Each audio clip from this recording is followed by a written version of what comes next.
সালটা 2023। বছরের শুরুতেই মমিনুল সাহেবের কারখানায় কাঁচামালের বড় একটা লট ঢোকার কথা।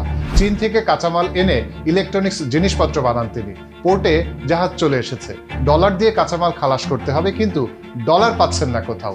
বেশি টাকা দিয়েও ব্যবস্থা করা যাচ্ছে না। একদিকে কাঁচামালের অভাব, কারখানায় কাজ বন্ধ হবার দশা, অন্যদিকে বন্দরে আটকে থাকা মালামালের প্রতিদিনের বাড়তি ভাড়া। পেমেন্ট না পেয়ে কাঁচামাল সরবরাহকারী প্রতিষ্ঠানও চিন্তায়। গত বছরের শুরুতে কম বেশি সব ব্যবসায়ী এমন পরিস্থিতির মধ্যে দিয়ে গেছেন, বিশেষ করে যারা বিদেশ থেকে কাঁচামাল এনে ব্যবসা করেন। দেশে ডলার সংকট, ব্যবসা মন্দা, এলসি নাই, আমদানি বন্ধ, জিনিসপত্রের দাম নাগালের বাইরে, এসব কথা শুনতে শুনতে বিরক্ত আমরা। তারপরেও কিছুই করার নেই, কারণ বিদেশি এই মুদ্রা দিয়েই চলে গোটা বিশ্ব বাণিজ্য। আমেরিকান ডলার দিয়ে সারা বিশ্ব বাণিজ্য করার কারণ কি? অন্য দেশের মুদ্রার কি বিশ্ববাজারে কোনো দাম নেই? গ্লোবাল কারেন্সি হতে হলে কি কি রিকোয়ারমেন্ট লাগে? ডলারই কিভাবে এই জায়গায় দখল করলো? এসব প্রশ্নের সহজ উত্তর থাকবে আজকের ভিডিওতে।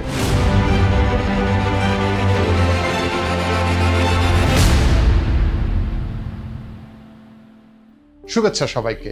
ধরা যাক চীন থেকে আপনি কিছু প্রযুক্তি পণ্য আমদানি করলেন। মূল্য পরিশোধের স্বাভাবিকভাবেই আপনাকে টাকায় মূল্য পরিশোধ করতে পারবেন না, প্রয়োজন হবে ইউএস ডলারের। চীন ও বাংলাদেশের মধ্যে ছোট্ট একটা বাণিজ্য থেকেও লাভবান হচ্ছে আমেরিকা, তাও আবার ব্যবসায় কোনোভাবে যুক্ত না থেকেও। আন্তর্জাতিক বাণিজ্যের কথা বাদ দিলাম, জলদস্যুরা ডলার ছাড়া অন্য কারেন্সিতে মুক্তিপণ নেয় না। কিছুদিন আগে সোমালিয়ান জলদস্যুরা বাংলাদেশি একটি জাহাজকে জিম্মি করে ডলারেই মুক্তিপণ দাবি করেছিল। এখন অন্যান্য মুদ্রাকে পিছনে ফেলে মার্কিন ইউএস ডলার কিভাবে গ্লোবাল কারেন্সি হলো, সেই গল্পে আসি। মার্কিন ডলার বিশ্বের সবচেয়ে ক্ষমতাধর মুদ্রা। বর্তমান বিশ্বে আন্তর্জাতিক বাণিজ্যের 90% বেশি ক্ষেত্রে ডলার ব্যবহৃত হয়। এক কথায় এটাই বিশ্বের প্রধান রিজার্ভ মানি। ডলার কিভাবে সব মুদ্রার মোড়ল হয়ে উঠল, সেই কারণ জানতে চলুন অর্থের প্রকারভেদটা আগে জেনে নিই। মানি বা অর্থকে তিনটি শ্রেণীতে ভাগ করা যায়: কমোডিটি মানি, রিপ্রেজেন্টেটিভ মানি এবং ফিয়াট মানি। এখানে কমোডিটি বলতে পণ্য বোঝানো হয়েছে। প্রাচীনকালে স্বর্ণ বা রূপার বিনিময়ে বাণিজ্য করা হতো। এই দুইটা জিনিসের সবচেয়ে বড় অ্যাডভান্টেজ হচ্ছে এগুলোকে পুড়িয়ে গলিয়ে ফেললেও এর মূল্যমানের কোনো পরিবর্তন হয় না। মানব সভ্যতার ইতিহাসে একটি বড় সময় স্বর্ণ বা রূপার বিনিময়ে বাণিজ্য হয়েছে।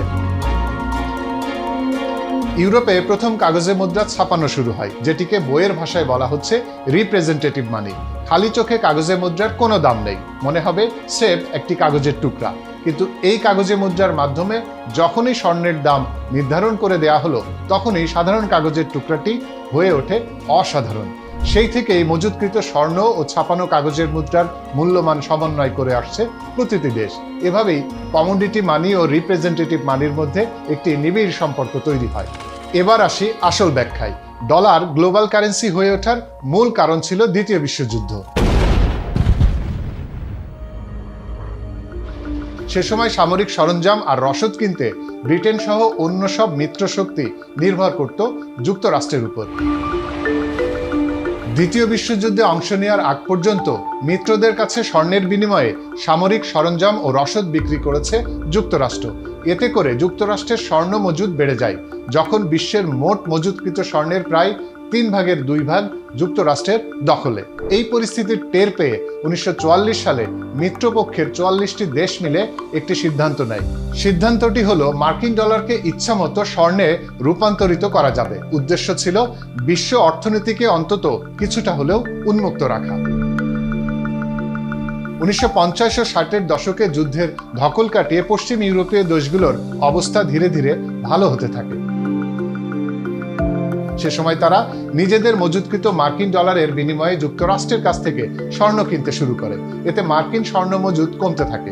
একদিকে স্বর্ণের মজুদ কমছে, আর অন্যদিকে ভিয়েতনাম যুদ্ধ আর প্রেসিডেন্ট লিন্ডন জনসনের গ্রেট সোসাইটির মতো বৃহৎ প্রকল্পে অর্থে যোগান দিতে যুক্তরাষ্ট্রের কেন্দ্রীয় ব্যাংক বিপুল পরিমাণে ডলার ছাপতে শুরু করে। ফলে ডলারের সঙ্গে স্বর্ণের ভারসাম্য বজায় রাখা কঠিন হতে থাকে।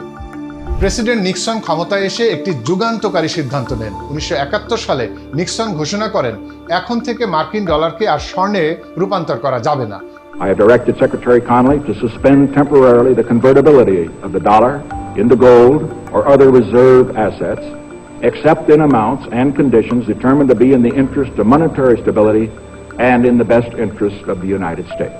এ ঘোষণায় বিশ্ব অর্থনীতি বিশাল এক ধাক্কা খায়, অর্থাৎ অন্য কোনো দেশের আর স্বর্ণ কিনে মজুত করার উপায় থাকে না, বরং যে কোনো আন্তর্জাতিক বাণিজ্য করতে এখন ডলারই মজুত করতে হবে। তাই যুক্তরাষ্ট্রের স্বর্ণ মজুতে হাত দেওয়ার আর কোনো উপায় থাকলো না। তখন মার্কিন যুক্তরাষ্ট্রের সামনে চ্যালেঞ্জ ছুড়ে দিতে পারে এমন কোনো অর্থনৈতিক শক্তিও ছিল না।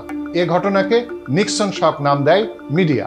যুক্তরাষ্ট্র তাদের বৈশ্বিক অর্থনৈতিক আধিপত্য ধরে রাখতে এই সিদ্ধান্ত নেয়, আর এই সিদ্ধান্ত যে সে সময় শতভাগ সফল হয়েছে তা এখন পর্যন্ত নিঃসন্দেহে বলা যায়। নিশ্চয় আপনাদের মনে প্রশ্ন জাগছে, তবে কি মার্কিন ডলারের একক আধিপত্য কখনই শেষ হবে না?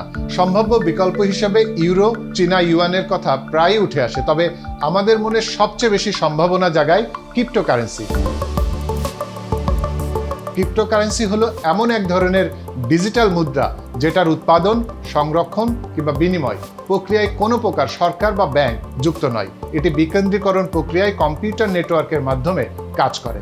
ভার্চুয়াল মুদ্রা হয় ক্রিপ্টোকারেন্সির মাধ্যমে পণ্য কেনাবেচা করা গেলেও এটা ব্যাংক বা ওয়ালেটে রাখতে পারবেন না আপনি। ক্রিপ্টোকারেন্সি কাজ করে ব্লকচেইনের মাধ্যমে। ব্লকচেইন হলো এমন এক ধরনের অটোমেটেড প্রযুক্তি যেখানে তৃতীয় পক্ষ ছাড়াই সম্পূর্ণ নিরাপদ উপায়ে বিটকয়েনের মতো ভার্চুয়াল মানি সংরক্ষণ ও প্রেরণ করা যায়। ব্লকচেইন পদ্ধতির শুরুটা হয় 1980 সালে। যখন ক্রিপ্টোকারেন্সিতে লেনদেন করা হয় তখনই লেনদেনের সমস্ত তথ্য একটি ব্লকে রেকর্ড থাকে। 2020 সালে প্রতিবেশী দেশ ভারত ক্রিপ্টোকারেন্সির বৈধতা পেলেও বাংলাদেশে এখনও এটি অবৈধ। অনেক কিছু তো বললাম, এখন আপনারাই বলেন ডলার পরবর্তী গ্লোবাল কারেন্সি কি হতে পারে? ক্ষমতার হাত বদল হয়ে অন্য কোনো রাষ্ট্রের হাতেই যাবে, নাকি স্বর্ণ ও ডলারের পর নতুন কোনো বৈশ্বিক কারেন্সি ব্যবহার করবে বিশ্ব? ধন্যবাদ সবাইকে। সুস্থ থাকুন, ভালো থাকুন।